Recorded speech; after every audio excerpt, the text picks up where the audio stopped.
Miss হবে না আপনার পছন্দের টিভি শো। দেখুন জি5 অ্যাপে একদম ফ্রি। এই যে ঘরের মধ্যে পুরুষ মানুষ কেন? কাকা, আপনার তো বয়স হয়েছে, একটু ভদ্রভাবে কথা বলুন।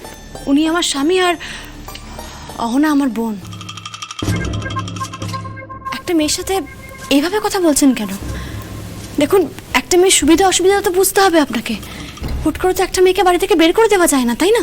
শুনুন, এই গত 4 মাস ধরে না ওর সমস্ত সুবিধে অসুবিধে দেখছি আমি। আর কত? পুরো 1 লাখ টাকা বাকি। খুব কম নাকি টাকাটা? বলছি ভাড়াটা দিয়ে দাও। অ্যাকাউন্ট নাম্বারটা বলুন। 32259।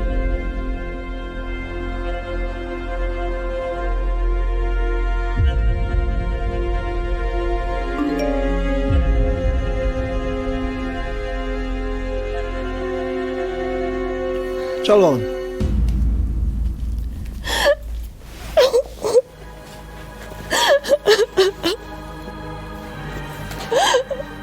অনিকেত, তুমি আমাকে বাঁচালে অনিকেত।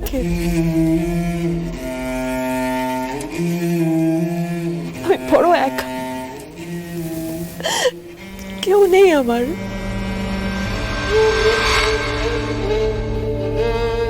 আজ পরিবার, আজ বন্ধু বান্ধব, আত্মীয় স্বজন।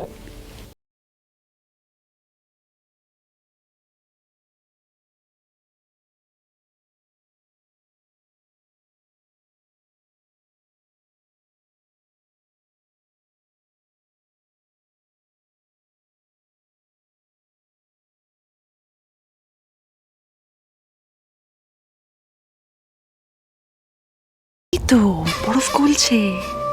অনিকেত আজও আমার চোখের জল একেবারে সহ্যই করতে পারে না।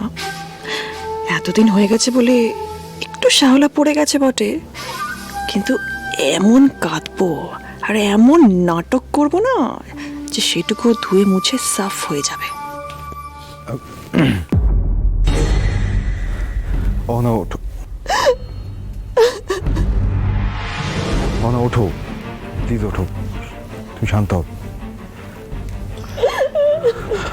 অহনা ওঠো, অহনা ওঠো প্লিজ, শান্ত হও। এত কান্নাকাটি করো না, সব ঠিক হয়ে যাবে।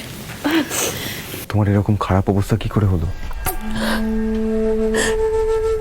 সবই আমার কপাল। স্টেবিলিটির জন্য তোমাকে ফিরিয়ে দিয়ে যে ভুলটা করেছিলাম তারই শাস্তি পাচ্ছি। আমার জীবনটা পুরো তছনছ হয়ে গেছে। এইভাবে কেন বলছো না? আমরা তোমার পাশে আছি তো, আমরা তোমার পাশে দাঁড়াবো। দেখবে তুমি তুমি একদিন ঠিক ঘুরে দাঁড়াবে। তারপর আমরা তোমার ভাঙা সংসার আবার জোড়া লাগিয়ে দেব। তুমি আবার সুন্দর করে গুছিয়ে সংসার। না না না না না, আমি আর ওখানে ফিরে যাব না, তাহলে আমি মরে যাব। না, তোমরা আর ওই কথা বলো না প্লিজ, ওই কথা আর বলো না। কেন, ওরা কি করতো তোমার সাথে?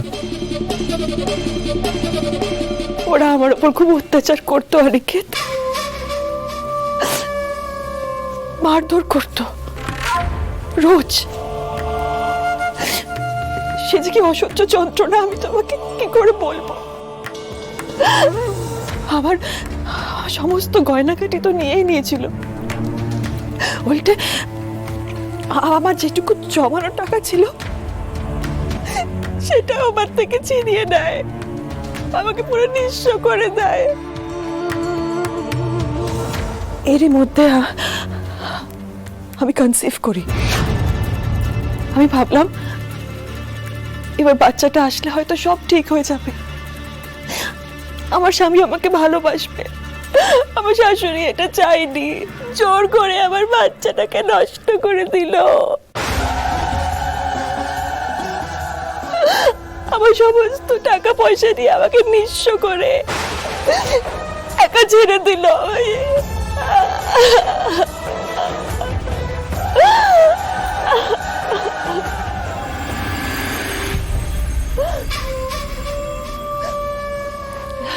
তারপর আমি ভাবলাম আমাকে এখান থেকে বেরোতে হবে, এখানে থাকলে আমি মরে যাব। শ্যামলী, আমি ঠিক করলাম আমি ডিভোর্স দেব। ওখানে থাকা যায় না, কিন্তু তাতেও আমার শাশুড়ি জোর করে মিউচুয়াল ডিভোর্স পেপারে সাইন করিয়ে আমাকে বাড়ি থেকে বের করে দিল। টাকা পয়সা কোনো কম্পেনসেশন কিচ্ছু দেয়নি।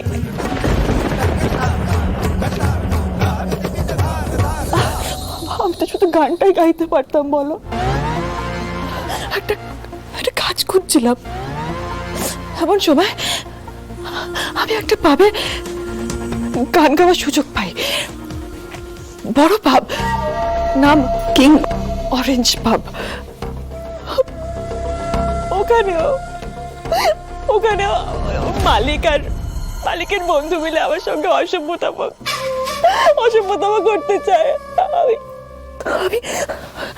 আমি বাধা দিলে, প্রতিবাদ করলে ওরা আমাকে ওখান থেকে বের করে দেয়।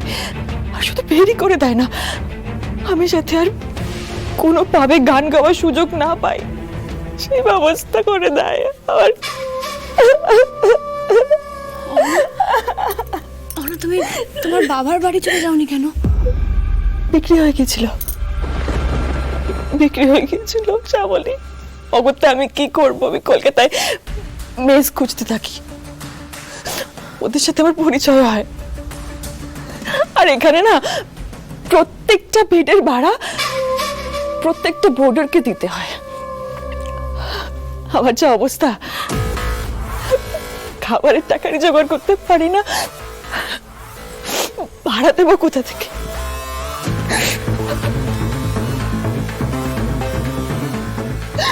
আজ আমি আবার আমার মাথার ওপর ছাদ হারিয়ে ফেলতাম, নিঃস্ব হয়ে যেতাম, রাস্তায় দাঁড়াতে হতো আমাকে, যদি না অনেকে আসতো।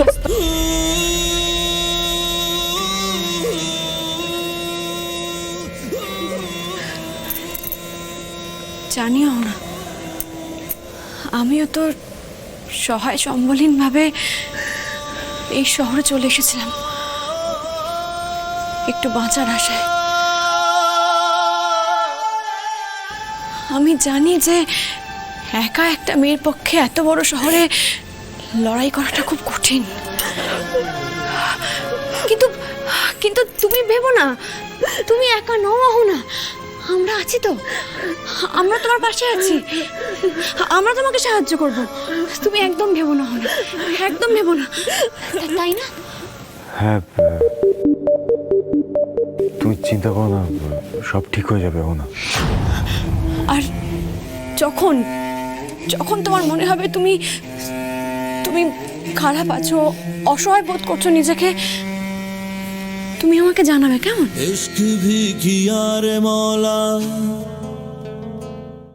জি5 ডাউনলোড করুন আর সব এপিসোড দেখুন একদম ফ্রি।